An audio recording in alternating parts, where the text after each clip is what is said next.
Hello everyone, welcome to or welcome back to my channel. For those of you who don't know me, my name is Lena and I make college and book related content here on YouTube, and today will be my April wrap up.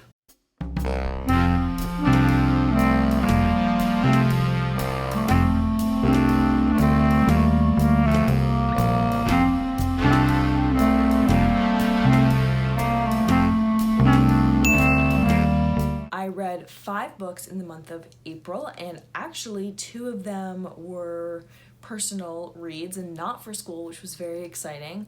And then the rest obviously were for school because I'm an English and French major, and my classes for my majors this semester are all literature based, so lots of reading in both of my majors. The first book that I read in the month of April was for my French literature class, and it was called Le Salamandre, or The Salamander, and it is by Jean-Christophe Ruffin. And this book is based on a true story. It's based on the life of Catherine, who goes to Brazil for a forced vacation because she doesn't take enough time off work. And while she's there, she's visiting with some friends from France, and then she meets this new man who is a lot younger than her. He's in his 20s and she's in her 40s. And his name is Ju. And he is Brazilian, so he's not from France, and so there's a big language barrier, and she essentially falls in love with him, and this brings about her downfall in many, many different ways, and does eventually ruin her life. So I gave this book 2 out of 5 stars. I really, really hated this book. Really and truly. I could not stand this book. And I know that some people will say, well, that's just because it had difficult themes, because it was talking about abuse and about racism and sexism and a lot of really big problems. But I think the problem was in the way that the story was told. As I said, it's based on a true story, so Catherine was or is a real woman. But the author, Ruffin, just kind of took her story and twisted it to his own narrative needs. There were just so many problems with this book, and it really just reeked of colonialism and racism and just a white man telling this woman's story that he had no business telling. And I think that there were some really inappropriate comparisons that were made for the sake of literature and art, but were really just offensive and continue to perpetuate these harmful stereotypes and ideas that actually can cause violence and hurt people in many different ways. I also just think there's a lot of issues with the way that this was set up. Catherine enters into this relationship that quickly turns abusive, which is a little bit of a spoiler alert, but it's also kind of hinted at the same time. And it's set up as though she chooses to submit, so she has the power, but that's not how abusive relationships work. She was very much being abused, and there was really no choice for her. I mean, maybe she had choice in the beginning, but not after that. I also think there was a lot of issues in comparing Ju's behavior to slavery and enslaved peoples, just because of how the author set it up. It just came off as trite. I also need to understand the obsession with French people and referencing Robinson Crusoe and Friday. Why does that a reference in all the books we read in this class? I don't know. It's kind of bizarre to me though. When I was trying to understand this book better, I was watching some interviews with this author, and he was explaining what the book is about and some central themes, and one of the central themes was is it enough to love someone if they don't love you back? And that's not a theme in this book. And if it is, that was not the point, and that there's nothing to be gained from that lesson in this book at all. So I hated this book. 2 out of 5 stars. Do not recommend. I know Ruffin is kind of a big deal, and he has written a lot of famous books, but this is not it. And there's kind of a reason why when you Google this book, there's not much on it. The second book that I read in the month of April was 14 by Jean Econos, and this is also for my French class, obviously. It's also titled 14 by Jean Econos, and it's based on the beginning of World War I, hence 14, 1914. From the perspective of this small village in France. I gave this book 3.5 out of 5 stars. I really enjoyed the writing style in the beginning. It's a very sparse writing style, very short sentences and to the point, but also like very interesting comparisons that are very atypical, and a lot of like irony and dark humor and just really interesting choices that were made with the writing style itself. So I really, really appreciated that and enjoyed it. However, I did not like the ending really at all. I thought the first half of the book was pretty strong, but the end kind of fizzled out and died for me in like not a good way. And I also just like had some issues with one of the relationships at the end, but I don't want to like give spoilers away. I do think that Echoes was successful in creating a new lens to look at World War I from, and I had to do a couple presentations on some critical articles about this book, and one of them was talking about how he really wanted to capture the essence of the boredom the soldiers felt in World War I when they weren't, facing action immediately, and I think he did a great job of that. And just like showing different perspectives of war that we don't typically think about.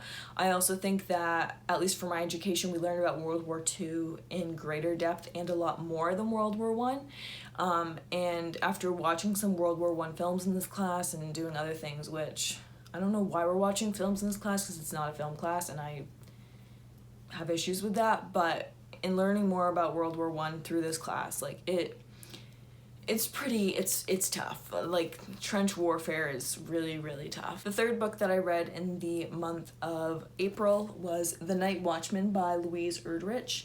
I gave this book 5 out of 5 stars. I am obsessed with this book. Definitely my favorite read of the month by far.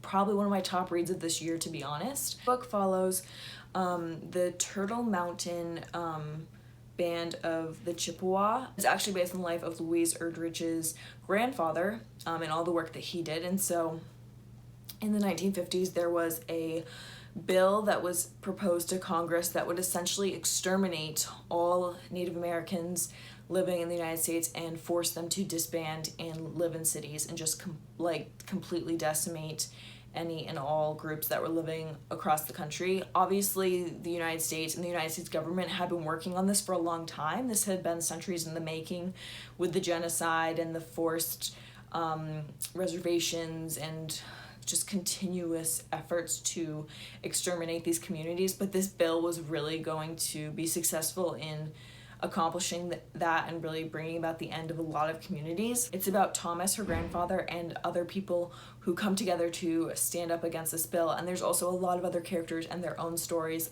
a million subplots. And yeah, like, I'm obsessed with this book. The family dynamics, the characters, the writing style, the Ojibwe culture, just so rich and so well developed, so well written. I have read The Roundhouse by Louise Erdrich, and I think I gave that 3.5 or 4 stars because I enjoyed it, but I did have a couple issues with the book itself. But this book was just perfection. Like, it was so well written. I also learned a lot. I really like, and also in The Roundhouse, how she incorporated a lot about the law and legal and like governmental matters and like the way that this can protect and or harm these indigenous communities. So I found that really, really fascinating and also informative. And I also just thought that there was so much richness in the various point of views. They were also unique and offered very different perspectives. And I just, like, I loved this book. I smiled, I laughed, I cried, I just, like, I adored this book. It really hit me in the heart, and it definitely deserves the Pulitzer Prize. Not that anyone cares about my opinion, and I highly, highly, highly recommend this read. Even if you've read other Louise Erdrich and you're not sure if you're a fan, this will make you a fan. The fourth book that I read in the month of April was Matrix by Lauren Groff. This is set in medieval France/England, and it follows the life of Marie de France, who was a member of Eleanor of Aquitaine's court, and she was essentially exiled to an abbey in England, and she was forced to, first she started as prioress, I think, and eventually became the abbess of the abbey. And it is mostly based on her life as far as what we know. I gave this book 4 out of 5 stars. I really, really liked a lot of aspects of this book. There were just a few that I didn't love, and so that's why I knocked it down 1 star. To start off with the things that I wasn't sure about, I'm not really sure how factually correct this is, just because there's a lot of Marie's life that we don't know for certain, and so a lot of liberties were taken, I think.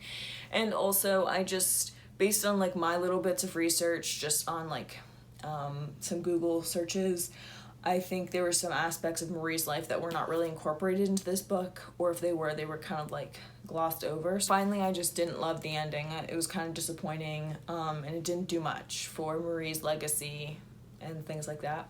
But I really did love the Middle Ages / medieval historical context. My independent study for my French major is focused on the Middle Ages, and French queens, and so I really loved reading this book. I thought it had a great description of kind of how these abbeys work and kind of how the hierarchy operates within them. I also thought it had really interesting feminist themes within this text. I think that there was a lot to be learned about kind of how women took power during this time, but also how severely limited their power was as well. It was also interesting to read about Eleanor of Aquitaine, but like not through her perspective or even at her court, like from the outside, hearing rumors about what she was up to. Just found Marie's character absolutely fascinating. Like, she's one of those characters that's kind of an awful human being. She's definitely not like the feminist leader that you want, because she's extremely manipulative and she kind of abuses all of those around her and will stop at nothing to get what she wants.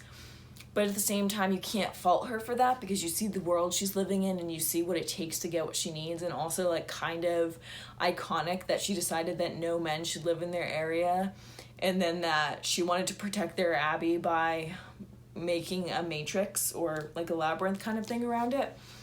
Like, honestly, kind of iconic that she would have the guts to do that. I just think the way she went about it was not great, because she kind of bullied the other woman around her into following what she wanted them to do instead of trying to have a team effort. But I kind of get why she was like the way she is. I just wouldn't have done it the same way. The 5th book that I read in the month of April was Harry Potter and the Order of the Phoenix, otherwise known as the 5th installment of the Harry Potter series. It was a big one. Yep. So I'm not going to talk a ton about this, but we read the first 5 books in my Harry Potter class, and we're stopping after this book because obviously now we're doing final projects and final season and all that kind of stuff. We just don't have time to read the other 2 books. I definitely enjoyed this book more so than I did the first time I read it. I remember really hating the 5th book growing up, and especially when I read it for the first time, it took me a long time to get into it because I just found it kind of boring. I definitely did not find it boring this time around. I think there's just a lot that I didn't really pick up on when I was reading it for the first time. That being said, now that we've come to the end of this Harry Potter class, essentially, I mean, we have like a week of class left, but we're done. I really think that my decision on the Harry Potter series and all the controversy that surrounds it, and also surrounds J.K. Rowling as an author and as a person, I think my decision really is, I can't fault anyone for loving this series, especially if you grew up with it, because you can't separate the nostalgia. I can't separate the nostalgia from reading this series. But I think one day, in the event that I have kids, which I'm planning on it, this won't be a series that I put into their hands. I won't censor it from them, I won't keep it from them, but this is definitely not a series that I think will remain an integral part of children's literature, just because of the hugely problematic issues it has.